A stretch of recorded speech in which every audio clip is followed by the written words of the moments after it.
네, 이슈플러스 오늘의 전국 상황 짚어봅니다. 조기현 더불어민주당 전 법률위 부위원장 그리고 이준우 국민의힘 대변인과 살펴보겠습니다. 두 분 어서 오십시오. 어서 오십시오. 예, 나경원 의원이 법사위 국민의힘 간사로 내정된 이후에 처음 열린 법사위 전체 회의, 이른바 추나대전이라고 저희가 부르고 있는데요. 추미애 법사위원장과 나경원 의원의 대격돌이 벌어졌습니다. 사실 정기국회 전부터 신경전이 예상이 됐는데요. 저희가 어떤 상황이었는지 보고 오겠습니다.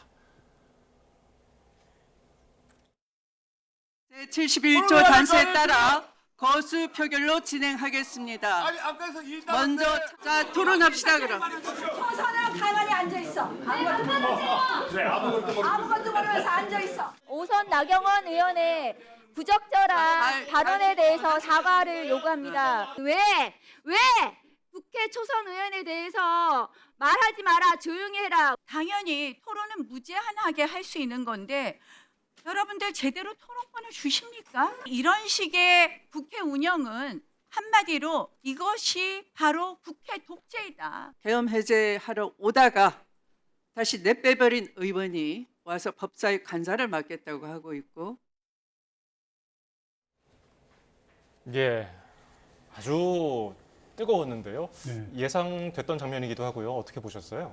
그러니까 이러려고 나경원 오선 의원을 법사위 간사로 임명한 거죠. 그러니까 법사위의 어떤 국회 내 역할에 맞는 중진 의원으로서의 역할을 요구한 게 아니라 이렇게 사사건건 법사위의 운영을 방해할 목적으로, 그리고 법사위를 최전선에서 싸우는 장으로 만들기 위해서 나경원 의원을 간사로 내정했다는 걸 단적으로 보여준 겁니다. 오늘 추미애 의원이 강성이다, 이런 평가 이전에 어쨌든 법사위원장으로서 회의를 원활하게 진행하기 위해서 노력하고 있었습니다. 그런데 들어오자마자부터 의사진행 발언 요구하면서 원활한 절차 진행을 방해하고 나선 거 아닙니까? 더 나아가서 본인이 오선이라고 하면서 초선 의원 입담을 놔, 이런 얘기를 합니다.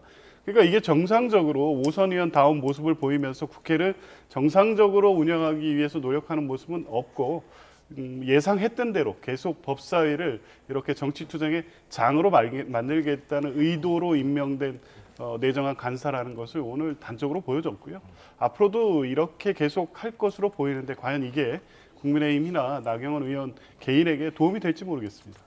이렇게 간사 선임부터 좀 삐걱거리고 있습니다. 요즘 어떻게 봐야 할까요? 어떻게 보셨어요? 정청래 당대표가 왜 추미애 의원, 그러니까 선수가 6선입니다. 보통 이제 상임위원장은 3선이 하는데 6선이어야 되는, 그것도 지난번에 국회의장에 도전했지 않습니까? 이렇게 국회의장단급에 들어가는 선수가 높은 의원을 3선이 가는 법사위원장에 앉혔을까? 그 이유를 이제 알 수 있을 것 같습니다. 법사위원장에 보내서 철벽 방어를 해라, 독주를 해라, 폭주를 해라 라고 그런 신호를 보낸 게 아니겠는가 생각이 들고요. 저는 추미애 법무부 장관 과거에 보면 아들 탈영 의혹이 있었지 않습니까? 그 탈영 의혹의 인사이기도 하고요. 또 조국 전 법무부 장관에 이어서 법무부 장관이 됐는데 징계권, 인사권을 남용해가지고 국정 파탄의 주인공이기도 했었습니다. 그런 분이 지금 법사위원장 이끌면서 의도적으로 파행을 유도하고 또는 폭주를 일삼기 위해서 추미애 법무부 장관이 역할을 톡톡히 하고 있는 모습을 오늘 생중계로 전 국민이 다 보게 됐다, 이렇게 말씀드립니다. 예, 결국 국민의힘 법사위원들 전원 퇴장하고 범여권 의원들만 남아가지고는 검찰개혁 공청회 계획서 채택의 건, 윤 전 대통령 서울구치소 접견에 관한 서류 제출 요구의 건, 이거 처리했고요. 나경원 의원 간사 관련해서는 이거 처리될까요? 쉽지 않아 보입니다. 더군다나 협조를 구해도 부족할 판에 막무가내식으로 저렇게 간사 임명을 무조건 해야 되는 것처럼 주장하는 것을 민주당이나 다른 조국 혁신당 뒤에서 받아들이기 힘들죠. 그것은 그냥 나경원 의원이 이런 목적으로 법사위에 사보임 됐다는 것 때문이 아니라 이해 충돌의 문제가 있습니다. 실제 지금 재판받는 사안이 있고요. 내란 관련해서도 수사 대상이 될 가능성이 높습니다. 법사위는 직접 이해관계가 있는 상임이기 때문에 이런 분이 야당의 간사가 되는 것이 적절한 것인가에 대해서 문제제기 나올 수밖에 없는 상황입니다. 국민의힘에서도 과거 민주당이나 다른 당의 수사 대상이란 이유만으로 법사위 위원직에 적절하지 않다는 주장을 계속 해왔습니다. 지금 동일한 거 아니겠습니까? 특히 나경원 의원 같은 경우에는 그러한 이해 충돌의 문제를 안고도 결국 법사의 운영을 계속 이런 방식으로 방해할 목적의 이 사보임 그리고 그 간사 내정이기 때문에 이런 부분에 대해서 분명히 해명하고 이해 충돌 소지가 있는 상임위 활동을 하지 않겠다 이런 부분에 대해서 오늘 밝혔다면 뭐 여야가 좀 협치 측면에서 전향적으로 검토해 볼 수 있을 텐데 나경원 의원이 간사가 되면 안 된다는 것을 오늘 여실히 보여준 상황이었습니다. 민주당으로서는 더 받아들이기 힘든 상황을 나경원 의원과 국민의힘이 오늘 자초했다 이렇게 평가할 수밖에 없습니다. 네, 나경원 의원은 또 추미애 위원장이 사과해야 한다고 주장을 했던데요. 저는 지금 민주당에서 이렇게 나경원 의원의 간사되는 것을 그냥 막는 이유가 그만큼 나경원 의원이 두렵기 때문이다라는 것을 역설적으로 보인다고 생각합니다. 교섭단체에서 간사는요, 교섭단체가 정하는 겁니다. 우리 교섭단체의 간사는 누구니까 이 사람을 상임위에서 우리 당의 대표로 쓰겠다라고 서로 통보를 하면 그건 다 받아주는 관례이기도 했었습니다. 그런데 남의 정당의 간사에 대해서 왈가불가하면서 인정하지 않는다, 인정한다. 마치 생사 여탈권을 가진 것처럼 하는 것은 정당 민주주의를 부정한 거나 다름없다고 생각하고요. 결국은 받지 않을 수 없을 겁니다. 교섭단체에서 가지고 있는 고유 권한인데 그것을 상대 정당에서 무슨 권한으로 제지를 할 수 있겠습니까? 저는 결국은 간사 역할을 할 수밖에 없을 것이라고 보고요. 저는 오늘 아까 충돌한 부분 중에서 박은정 의원을 좀 얘기하고 싶은데 박은정 의원이 왜 이렇게 큰 소리를 내면서 나서겠습니까? 제가 알기로는 지금 추미애 의원이 법안 소위, 법안 1소위죠. 1소위를 8명에서 11명으로 늘리려고 그러고 있거든요. 근데 그 11명에서 11명으로 늘리면 결국은 각 정당에서 국민의힘, 민주당, 조국혁신당 한 명씩 들어가게 되는데 원래 지금 현재는 조국혁신당에 아무도 없습니다. 그런데 열리게 되면 박은정 의원이 들어가야 돼요. 네. 근데 박은정 의원을 왜 넣으려고 하겠습니까? 추미애 의원이 법무부 장관 시절에 자기 오른팔로 썼던 분입니다. 추미애 의원이 지금 별명이 보수의 어머니라는 별명이 있지 않습니까? 그때 당시에 박은정 의원은 검찰 담당관이었습니다. 검찰 담당관으로서 법무부 장관이 행사했던 검찰총장 윤석열 전 검찰총장에 대한 징계를 무리하게 진행하다 결국 대통령 대선 주자로 크게 띄우지 않았습니까? 그래서 보수의 어머니라는 지적을 받고 있는데 당시 박은정 검찰 담당관은 그런 역할을 실행했기 때문에 보수의 이모쯤으로 부를 수 있지 않겠습니까? 본인이 오른팔로 썼던 그런 사람을 법사위에 꽂아서 결국은 거기서 민주당의 유리한 구도를 만들기 위한 그런 용도로 지금 하기 위해서 박은정 의원에게 힘을 실어주고 있는 예. 거다 그렇게 말씀드립니다. 알겠습니다. 자, 그런가 하면은 지금 추경호 국민의힘 의원에 대한 내란 특검의 압수수색이 있었습니다. 자택, 의원실, 국민의힘 원내대표실까지 압수수색 대상이었는데요. 국민의힘에서는 어떤 반응입니까? 굉장히 이건 좀 말이 안 되는 경우로 생각합니다. 이미 작년부터 경찰에 나가서 추경호 의원은 이제 경찰 조사에 성실히 응했었지요. 관련된 자료도 다 이제 제출하고 진술도 했었습니다. 그런데 지금 8개월이나 지나서 압수수색한 이유가 뭐겠습니까? 특검에서 이거를 정치 쟁점화시키고 결국 내년 지방선거까지 끌고 간다. 그런 목적 아니겠습니까? 더군다나 원내대표실 압수수색은 정말 말이 되지 않습니다. 추경호 의원이 원내대표를 그만두고 나서 벌써 2명이나 바뀌었습니다. 그런 원내대표실에 결국은 아무도 없는 거 아니겠습니까? 추경호 의원이 원내대표 한 시절에 그런 원내대표실을 압수수색하겠다? 이거는 망신주기다 그렇게 생각하고요. 또 하나 계엄 당일날 대통령과 통화한 것에 대해서는 이미 추경호 원내대표가 성실하게 소명했습니다. 대통령과 통화한 이후에 당사에서 국회 본청으로 옮기겠다고 결정을 하고 의원들에게 통보를 한 상태였습니다. 그래서 국회의장에게 우리가 30분 정도 시간 걸리겠다라고 하면서 30분 늦춰달라고 했는데 의장이 그걸 허락하지 않았습니다. 그리고 경찰이 막고 있으니까 못 들어간다고 하니까 의장이 그럼 경찰한테 얘기해서 봉쇄를 풀어주면 되는데 그러지 않고요. 너네가 알아서 봉쇄를 뚫고 와라 라고 얘기를 했습니다. 그런 부분도 오늘 또 추경호 의원이 추가로 밝혔고요. 마지막으로 계엄 해제 이후에 1시경에 이제 결국 민주당에서 계엄 해제됐는데 계엄 해제 이후에 추경호 원내대표가 대통령실에다가 얘기를 합니다. 국회에서 적법한 절차로 계엄이 해제됐으니까 대통령실에서 따라야 된다라고 촉구까지 했습니다. 자, 이런 부분이 어떤 비상계엄과 무슨 관련이 있겠습니까? 내란 의혹을 뒤집어 쓰는 것은 제가 보기에는 추경호 당시 원내대표를 기준으로 해서 당시 지도부를 줄줄이 내란 혐의를 엮으려는 그런 정치 공작이다라고밖에 볼 수 없다고 봅니다. 네, 추경호 의원이 지난해 이제 비상계엄 해제한 국회 의결 방해 의혹을 받고 있는 건데 특검은 추 의원에게 내란 중요임무 종사 혐의를 적용했어요. 이 혐의가 입증되면 형량이 상당히 무겁죠. 그렇죠. 5년 이상이고요. 실제 무기징역 이상이 나올 수도 있습니다. 그러니까 이게 가볍지 않은 겁니다. 그냥 이 계엄 해제 표결이 이루어지지 않을 수 있도록 어떤 행위를 한 게 하는 정도의 의심이 아니라 실제 이 내란의 완성을 위해서 굉장히 중요한 역할을 했다 이렇게 보고 있는 겁니다. 왜냐하면 이게 그 국회에 계엄군이 투입되고 시민들이 저항하고 또 군인들의 소극적 이 임무 수행으로 인해서 완성이 되지 않은 측면에 하나가 있고 한 측면은 국회 해제 표결이 빨리 이루어졌기 때문입니다. 그런데 그나마 그게 지체된 데 있어서 추경호 당시 원내대표가 이상하게 이례적으로 이 국회의장과의 협의 과정을 지체하면서 시간을 끌었다는 문제 제기가 계속되고 있었던 상황이었고요. 그리고 그 국민의힘 의원들을 상대로 해서도 당연히 국회의원은 계엄 해제 표결을 위해서 국회로 가는 것이 순리인데 당사와 국회를 오락가락하도록 계속 혼선을 준 거는 분명한 사실 아닙니까? 이게 추경호 원내대표는 부분에 대해서 지금 소명했다고 말씀하시지만 그리고 대통령과의 통화 내용 역시 이 계엄 해제 표결과 사실상 무관한 것처럼 얘기하지만 그 말을 곧이 그대로 믿었으면 좋겠습니다. 그런데 이 내란 우두머리는 윤석열 대통령의 헌법재판소에서의 진술, 국민들이 다 지켜봤습니다만 대부분 허위인 게 사실 다 확인되지 않습니까? 국회의원들을 끌어내라고 했다는 다른 사령관들의 진술에 있음에도 불구하고 인원은 국회의원이 아니라고 얘기했지만 지금 재판 과정 헌법재판소에서 전부 다 그게 국회의원이 대상이라는 게 사실이 확인되고 있습니다. 그러면 전제가 되는 윤석열 전 대통령의 진술이 허위라면 그 진술에 맞춰지고 있을 가능성이 있는 추경호 전 원내대표의 진술을 어떻게 그대로 믿겠습니까? 그러기에는 당시 이루어진 여러 가지 정황이나 이런 사정들은 추경호 원내대표가 계엄 해제 표결을 방해할 목적으로 혼선을 초래했고 국회 표결을 지연하기 위해서 적극적 행위를 했다고 특검은 볼 수밖에 없는 거고요. 지금까지 나온 정황만 있겠느냐, 그 이상의 증거가 확보돼 있을 것으로 보이고요. 그래서 특검은 단순한 방조 혐의 정도가 아닌 중요 임무 종사자로서 내란에 깊이 관여한 것으로 보고 있는 것 같습니다. 예.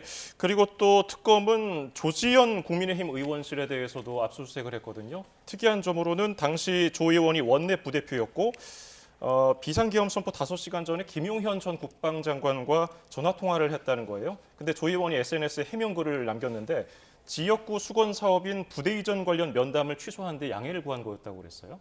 네, 그렇죠. 그렇게 할 수 있죠. 본인이 지금 지역구 의원이니까 지역구 관련해서 국방 관련된 것, 특히 군부대가 있는 지역구 의원들은요, 전부 다들 저런 민원 때문에 국방장관과 통화를 다 많이 합니다. 저도 옛날에 모셨던 의원 중에서 군부대가 있어가지고 군부대 이전 관련해서 저도 수시로 통화한 적이 있을 정도이기 때문에 의원이 통화한 것은 당연한 거고요. 그리고 그 당시 원내 부대표였는데 뭔가 김용현 국방장관이 원내 부대표였던 조지현 의원에게 비상계엄을 사전에 예고한 거 아니냐, 사전에 알려주면서 대비를 했던 거 아니냐라는 그런 의심을 하는 것 같은데 그게 말이 되지 않는 게 만약에 5시간 전에 조지현 의원에게 비상계엄 할 거라는 걸 알려줬다 그러면요. 국민의힘 의원들이 어떻게 다 흩어져가지고 각자 따로 있을 수 있겠습니까? 전부 다들 방송을 보고 알고 허겁지겁 다 뛰어왔던 거 아니겠습니까? 제가 보기에는 억지로 엮으려 하다 보니까 무리해서 조지현 의원에 대한 압수수색까지 한 게 아닌가 싶습니다. 네, 민주당은 또 이 국민의힘 의원들의 이 압수수색 상황에 대해서 좀 별도의 언급을 자제하는 상황인 것 같은데 이거 어떤 이유인가요? 일단 압수수색은 범죄 혐의 사실이 있는 것으로 어느 정도 확인이 되고 추가적인 증거 확보의 필요성이 있기 때문에 법원이 발부한 영장에 의해 이루어지는 겁니다. 그러면 압수수색 영장에는 단순히 통화 사실이 있다는 것만 기재되어 있지는 않을 겁니다. 관련된 여러 가지 정황들, 미리 계엄 선포를 알았을 것으로 보이는 여러 가지 다른 물증 내지 진술 내지 관련된 정황 증거들이 있기 때문에 그렇다면 5시간 전에 이루어진 김용현 전 장관과의 통화가 사실상 이 계엄 선포를 사전에 알리고 그 이후에 원내에 관련된 협조 사항을 요구했을 가능성이 매우 높다고 보는 거죠. 다만 이게 아직 사실관계가 확인되지 않은 시점에서 의원들에 대한 압수수색에 대해서 섣불리 예단해서 이 주장하기보다는 차분하게 특검의 이 수사 진행 결과를 보겠다는 것이고요. 만약 지금 특검이 의심하는 바 그리고 압수수색 영장을 통해서 확보하는 증거를 통해서 입증하려는 바가 사실이라면 그 부분에 대해서 뭐 국회의원의 지위에 있더라도 합당한 책임을 지는 건 당연한 겁니다. 예, 네, 제가 조금 추가 말씀 드리고 싶은 게 짧게 예, 부탁드리겠습니다. 어제 그 본회의장에서 민주당에서 다 한복 입고 왔지 않습니까? 예. 한복 입고 와서 웃고 떠들면서 셀카를 많이 찍었단 말이에요. 무슨 잔치 분위기를 냈는데 저는 오늘 국민의힘에 압수수색이 있다는 것을 미리 알고 축하하는 그런 잔치를 열었던 게 아닌가 싶을 정도로 굉장히 의심스러운 부분이 있습니다.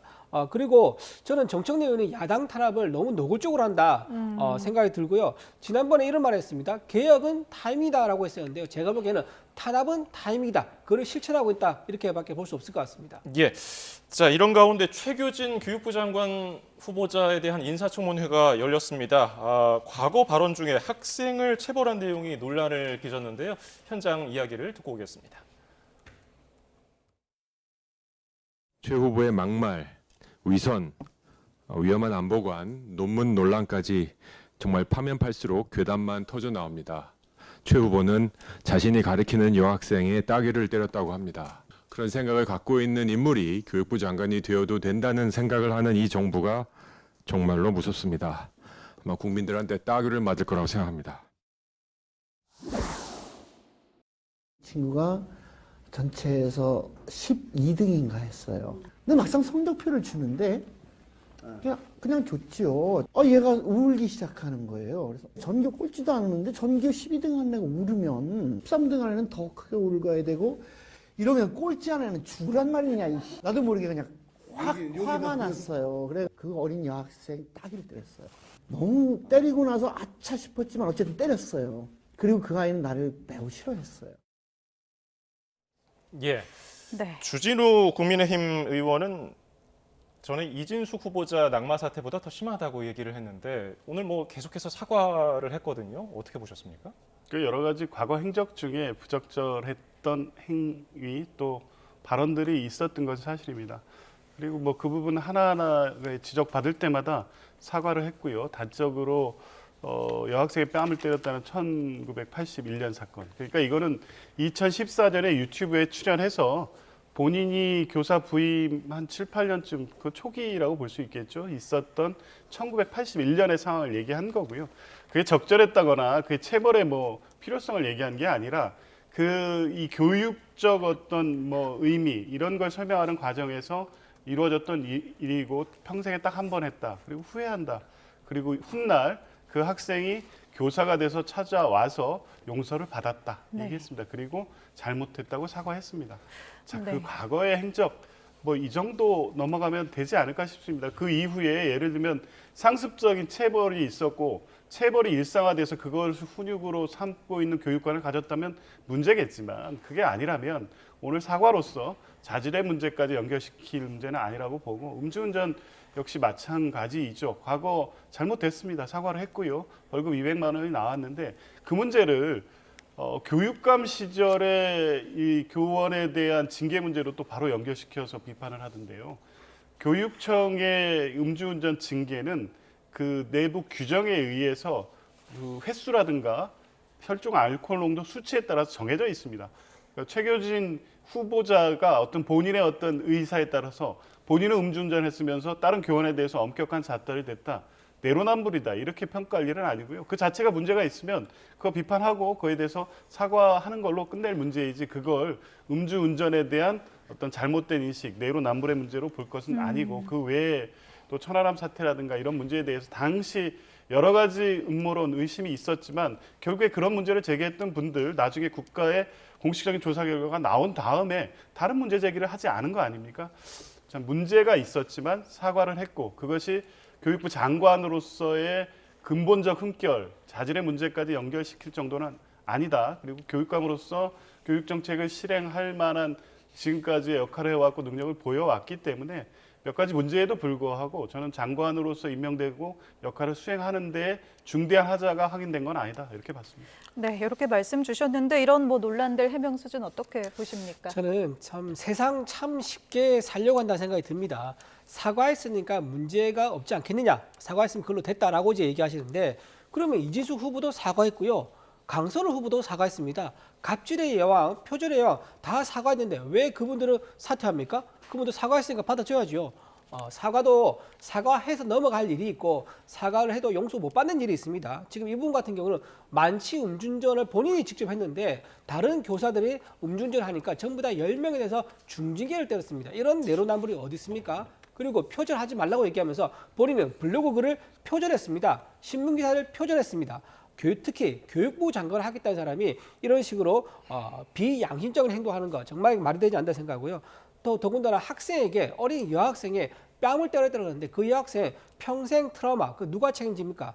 그런 분이 교육부 수장을 하겠다 말 한마디 사과하고 넘어가겠다 참 세상 쉽게 사는 것은 말이 되지 않는다. 갑질의 여왕 강선우 의원 표절의 여왕 이진숙 후보만큼이나 용서받을 수 없는 즉각 사퇴가 필요한 후보라고 생각합니다. 예, 오늘 말씀은 여기까지 듣겠습니다. 조기현 민주당 전 법률위 부위원장, 이준우 국민의힘 대변인이었습니다. 감사합니다. 고맙습니다. 고맙습니다.